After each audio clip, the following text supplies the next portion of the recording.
बिस्मिल्लाहिर्रहमानिर्रहीम। अस्सलाम वालेकुम। अलबुर्ज टीवी के साथ कयूम बेदार आपकी खिदमत में हाजिर। नाजरीन, आज हम मुल्की सियासत के हवाले से बात करेंगे और इसके साथ साथ बलूचिस्तान की सियासत में जो पीपल्स पार्टी में एक अलचल थी उस हवाले से भी बात होगी। इस हवाले से हमने पीपल्स पार्टी के एक सूबाई रहनुमा मीर मोहम्मद अकरम मंगूज़ी को ज़हमत दी है, जो सहाफ़ी भी हैं, सियासत पे भी है और सियासत में उनकी गहरी नज़र है। मंगूज़ी साहब, अपने प्रोग्राम में आपको खुशामदीद कहते हैं। शुक्रिया। इससे पहले कि हम मुल्की सियासत पे बात करें, हम बलूचिस्तान की पीपल्स पार्टी के हवाले से बात करेंगे कि पीपल्स पार्टी में कुछ नाराज़गियाँ थीं और इस नाराज़गियों को ख़त्म करने के लिए बिलावल साहब खुद आए थे और उसके बाद क्या सूरत हाल है। कोई पैचअप हुआ, कुछ लोग नाराज़ थे, कुछ लोग पार्टी छोड़ के चले गए।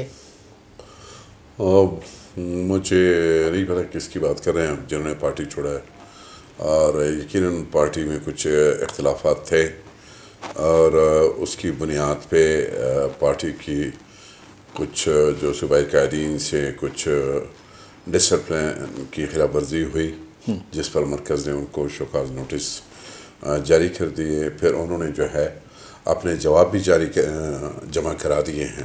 अब फैसला ज़ाहिर है चेयरमैन साहब ने करना है और मरकज़ी क़यादत ने करना है, वो अभी उनका जवाब नहीं आया है। लेकिन ये है कि पार्टी अपनी जगह पे अल्हम्दुलिल्लाह मुनज़्ज़म है और एक पेज पर है, और इस तरह के इख्तिलाफ़ात तो होते रहते हैं और ये एक सियासत की खूबसूरती है कि आप राय से इख्तिलाफ़ करें और ज़ातियात पे ना आएँ। तो ये इख्तिलाफ़ात तो होते रहते हैं, ठीक भी होते रहते हैं। मंगूज़ी साहब, हम देखते हैं कि अभी मेरे ख़्याल में 6 महीने तकरीबन हो गए हुकूमत को संभाले हुए। लोगों की जो उम्मीदें थीं, जो महंगाई के हवाले से और बेरोज़गारी के हवाले से, और लोग देख रहे हैं कि पंजाब में इस्लाहात हो रही हैं, बिजली के बिल कम हो रहे हैं, वो लोगों को रिलीफ़ मिल रहा है, आटे की कीमत कम हो रही है। बलूचिस्तान जो पसमानदा है इसकी तरफ नज़र नहीं है, क्या वजह है? देखिए, अभी इसमें कोई शक नहीं कि पार्टी के जो पूरे बलूचिस्तान के जितने भी ओहदेदार हैं, वर्कर्स हैं, जियाले हैं, मेंबर्स हैं, जो भी हैं जिस भी पोजीशन में, वो सारे 6 महीने से इंतज़ार में हैं और यहाँ की आवाम भी इंतज़ार में है। लोगों के साथ उन ओहदेदारों ने और उम्मीदवारों ने जो जीते या हारे, लोगों के साथ कमिटमेंट की है कि हम आपके इश्यूज़ को, हम आपके मसाइल को उजागर करेंगे, उठाएंगे और उनको हल करेंगे। यकीनन कुछ पार्टी के मामलात में वर्करों की बेचैनी अपनी जगह पे मौजूद है और कुछ स्लो प्रोसेस है, कोई मामलात अभी इतने शाइनिंग वाले नहीं है कि जिसको मैं बयान कर सकूं कि यार हम बहुत अच्छे हैं। लेकिन ठीक है, इनको दुरुस्त करने में थोड़ा सा ग़ालिबन टाइम लगेगा और जो हमारे सीएम साहब हैं, उनकी जो टीम है वो भी सेट करने में लगे हुए हैं। और क्योंकि लोग छोटी छोटी बातों पे नाराज़ हो जाते हैं, फिर एक को बार बार खुश करना एक बहुत बड़ा जो है मामला है, खुश कर लेते हैं फिर दूसरी बात पे नाराज़ हो जाते हैं। यकीनन सीएम के लिए एक प्रॉब्लम भी है और जो मुंतखब हुए हैं, MPs हैं, वज़रा हैं, वो भी प्रॉब्लम के शिकार हैं कि उनके इशूज़ सीएम के पास रुके हुए हैं। सीएम साहब उनको जो है सुनने का, उनको जो है हल करने का उनको मौका नहीं दे रहे हैं। उनकी अपनी जगह पे दोनों की शिकायतें अपनी जगह पे हैं, लेकिन ये चीज़ें जाके एक थोड़ा सा और टाइम लेंगे। मैं समझता हूँ कि जितना ज़्यादा टाइम लेंगे लोग उतने ज़्यादा जो है उकता रहे हैं, लोग तंग हो गए हैं, बेरोज़गारी से तंग हो गए हैं। इन सारी चीज़ों को फौरी तौर पे हल करने की ज़रूरत है, जिस पर आप देख रहे हैं कि जिस तरह से जो हमारे वज़ीर आला बलूचिस्तान ने जो हमारे जो वुमेन यूनिवर्सिटी की जो थी वाइस चांसलर, जो टेस्ट वगैरह के ज़रिए से लोगों को उस पर एक इल्ज़ाम लगा के पैसे लिए गए, उस टेस्ट के ज़रिए से लोगों को क्लियर किया गया, परवरी की गई है, इस तरह की बातें हुई। और उसको सीएम साहब ने नोटिस किया और तमाम टेस्ट के जो मराहल थे उनको कैंसिल कर दिया, रिजेक्ट कर दिया। और उन्होंने कहा कि मेरे सुनने में ये आया है कि पैसे लिए गए हैं इसमें जो है, जिसको टॉप पोजीशन दी गई है। तो लिहाजा मैं इनको भर्ती होने नहीं दूंगा और मेरे टाइम में कोई पैसों का मामला कम से कम सर्विसेज में नहीं चलेगा। बाकी तो मुझे नहीं पता है, लेकिन ये उन्होंने तय कर लिया है कि किसी को भी सर्विस की बुनियाद पर कोई पेमेंट करने की ज़रूरत नहीं होगी। इंशाल्लाह बग़ैर पैसे से इस मौका मुलाजमत लोगों को मिलेंगे। लेकिन इंतज़ार में है लोग। अब देखें, हम जब पंजाब की, पूरा पाकिस्तान है, चारों सूबे हमारे हैं, हम पंजाब की तरफ देखते हैं तो पंजाब की जो वज़ीर आला इक़दामात कर रही है, लोगों को रिलीफ़ दे रही है, हर जगह जा रही है, लेकिन और मरकज़ में भी लाजमी उन्हीं का ये हुकूमत है। यहाँ पर बलूचिस्तान में पीपल्स पार्टी की हुकूमत है, सदर जरदारी साहब हैं, उसके बावजूद भी वो नताइज यहाँ पे नज़र नहीं आ रहे, जबकि ये पसमानदा भी है, लोग उम्मीद भी रखते हैं उसके बावजूद। इसमें कोई शक नहीं। मैं दोबारा वही चीज़ अर्ज़ करूँगा आपकी खिदमत में कि टाइम लगेगा और यकीनन बहुत टाइम गुजर गया है लोगों के इंतज़ार के लिए। आप 6 महीने कह रहे हैं, मैं कहता हूँ कि इसको 10 साल हो गए हैं। लोग 10 साल से इंतज़ार में हैं, क्योंकि पिछले टर्नओवर्स में, उससे पिछले टर्नओवर्स में बलूचिस्तान की तरफ कोई ख़ास तवज्जो नहीं दी गई है, मुलाजमत के हवाले से नहीं दी गई है। बहुत सारे मामलात में बलूचिस्तान पीछे रह गया है। अब उस तमाम सारे बर्डन को, पीछे 10 साल की जितनी भी चीज़ें जो है पेंडिंग में पड़ी हुई हैं, उन सबको बेहतर करना और उनको ठीक करना जो है, ये मौजूदा हुकूमत के लिए एक बहुत बड़ा चैलेंज है। टैलेंट के लिहाज से तो देखें, सरफराज बुगटी साहब बहुत अच्छे हैं, पढ़े लिखे हैं, समझदार हैं, चीज़ों को हैंडल भी कर रहे हैं। आप इतने बड़े देखें, तहरीक यहाँ पे चली, उस तहरीक को जिस तरह से उन्होंने एक जगह पे जाके मुज़ाकरात के टेबल पे ले आए और कामयाबी के साथ उसको जो है रोका, क्योंकि लोगों के रोज़गार बड़े डिस्टर्ब हो रहे थे, ज़िंदगी बड़ी डिस्टर्ब हो गई थी और लोगों को तालीम बच्चों का बड़ा डिस्टर्ब हो गया था। लेकिन ठीक है, अब एहतजाज भी होते रहेंगे, उनके भी अपने एक इशूज़ होंगे, उनके भी मसाइल होंगे, वो भी किसी दर्द और कर्ब से गुजर रहे होंगे कि वो रोडों पे निकल आए। रोड पे किसको निकलने का शौक़ है? वो कौन सी अच्छा काम है कि वो रोड पे निकल के जाके बैठे, क्या सैर तफरी है, कोई इंजॉय है? इस तरह के मामला नहीं है। हुकूमत को संजीदगी के साथ मैं समझता हूँ इन चीज़ों को लिया है। मैं उनको खिराज तहसीन पेश करता हूँ बलूचिस्तान गवर्नमेंट को कि उन्होंने इसको बेहतर तरीके से हैंडल किया है और उम्मीद है कि उनके जो ज़ख़म हैं उन पर भी मरहम लगेगा और जो आवाम जो जिस तकलीफ़ में है, इसको भी फ़ौरी हल करने की ज़रूरत है। इसको हल करना चाहिए। मैं भी ये समझता हूँ, मैं आपके साथ हूँ, अपने लोगों के साथ हूँ कि ये चीज़ों को फ़ौरी तौर पे हल करने की ज़रूरत है और हंगामी बुनियाद। और देखिए मेरे साहब, जब आप देखते हैं कि नौजवानों के मसाइल हल नहीं होते, उनको रोज़गार नहीं मिलता, महंगाई बढ़ती जाएगी, तो इस तरह की जब तहरीकें चलती हैं या धरने होते हैं तो लोग तो मजबूरी से उनमें जाते हैं कि भैया हमारे भी काम नहीं हो रहे हैं, हम भी इन नाराबाजी में हिस्सा लेंगे। तो उनको रोकने का यही वाहिद तरीका है कि आप लोगों को रोज़गार दें, आप लोगों को सहूलतें दें, आप लोगों के बिलों में कमी करें।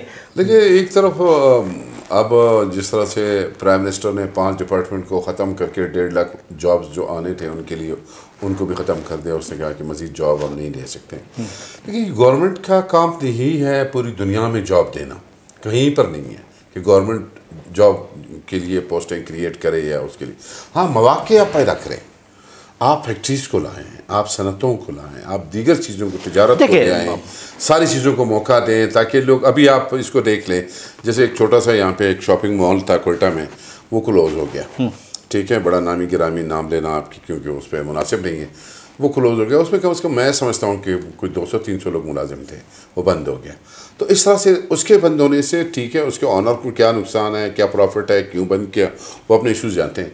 लेकिन अगर इस तरह का बड़ा सेटअप आएगा तो उसमें बहुत सारे लोगों को रोज़गार मिल सकता है। नहीं सब एक देखिए, हमारे सियासी लीडरान तो यही कहते हैं, हुकूमत के कारिंदे भी यही कहते हैं कि जनाब बाहर जॉब सरकारी नौकरी नहीं है, लोग सरकारी नौकरी की तरफ नहीं जाते।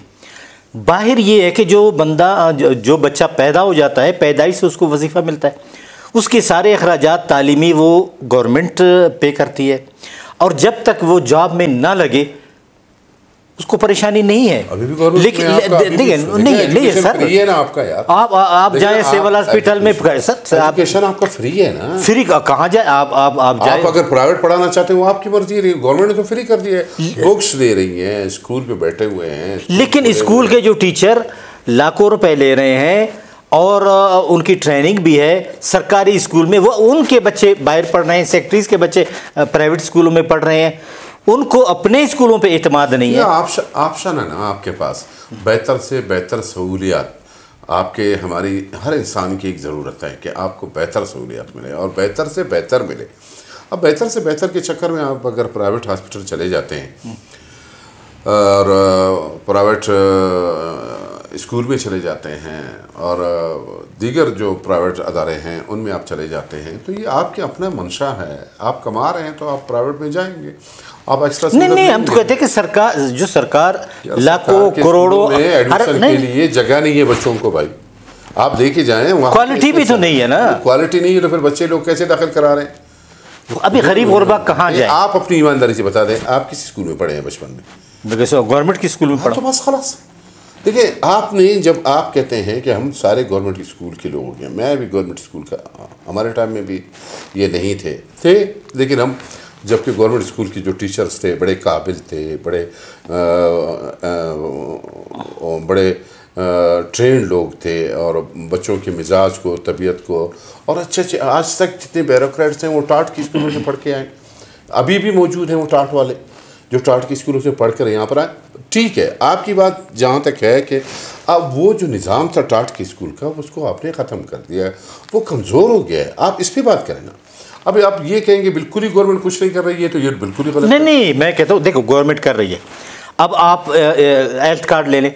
हेल्थ कार्ड का मकसद क्या है कि आप जाएं, हेल्थ कार्ड दिखाएं, आपका इलाज पूरा मुफ्त है, ठीक है ना। और इमरजेंसी में क्या है, इमरजेंसी में भी है आपकी फ्री है।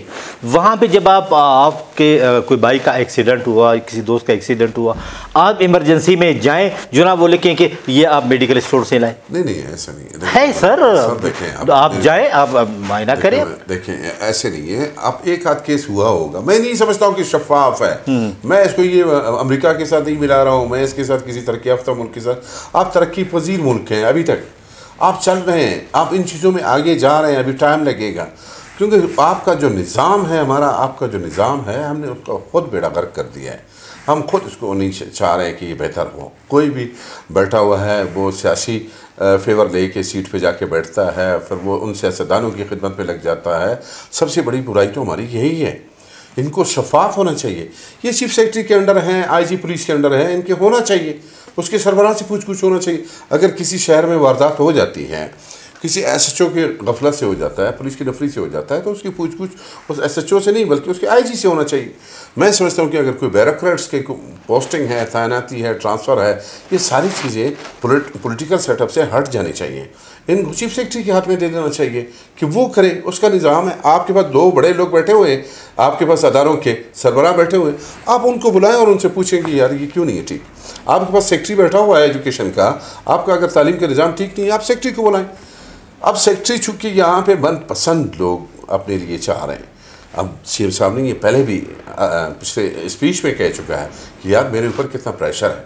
सारे पसंदीदा अपने जो है डिप्टी कमिश्नर चाह रहे हैं, असिस्टेंट कमिश्नर चाह रहे हैं, तहसीलदार चाह रहे हैं, पटवारी चाह रहे हैं, DHO चाह रहे हैं, क्या क्या मतलब ये सारी चीज़ें पसंद की एक लिस्ट आ जाती है और वो गुलाम बन जाते हैं उसके, जिसके जो उसकी पोस्टिंग करवा देता है। तो आवाम कहाँ जाएगा? मैं ये समझता हूँ ये निज़ाम की खराबियाँ हैं, इसको ठीक करने की ज़रूरत है। आप इन चीज़ों से छेड़खानी ना करें।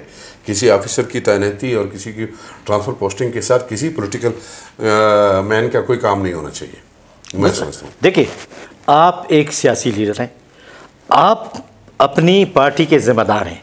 आपकी पार्टी के लोग भी इसी तरह करते हैं, तो पहले से निज़ाम है, मेरे पार्टी ने तो नहीं बनाया है भाई। नहीं, निज़ाम को तो ठीक करे, कौन करेगा? लेकिन आप उस पर अब चूंकि पहले से बुनियाद डला हुआ है, इसके लिए टाइम लगेगा। ये कानून बनेगा, कौमी असेंबली में जाएगा, सब कानून बना हुआ है, कानून बना हुआ है, हर चीज़ है। माजी में जो कानून बने हैं वो अपने फेवर के लिए बनाए गए, अब उनको हटाने के लिए एक मुद्दा फिर से कौमी असेंबली में जाएगा और उस कानून को ख़त्म किया जाएगा। ख़त्म भी तो वहीं से हो गई। क्या ये कानून है कि जो हमारे MPs हैं, जो हमारे मिनिस्टर हैं, वो असेंबली में कानून साजी करें या रोड बनाएं, हॉस्पिटल बनाएं, मुलाजमतें दें? तो जनरल ज़िया के टाइम में हुआ है ये सारी चीज़ें, ये उधर से आ रहे हैं। ये ज़िया साहब ने MPs को और MNS को जो है ये अथॉरिटी दे दिया था कि इनको फ़ंड भी दिए जाएँ। पहले इससे पहले आप उसको फंड नहीं मिलते थे, उनके पास कोई नाली का फंड नहीं था। वो कानून साजी के लिए आता था, एक पढ़ा लिखा आदमी आता था और वो सारी चीज़ों को समझता था।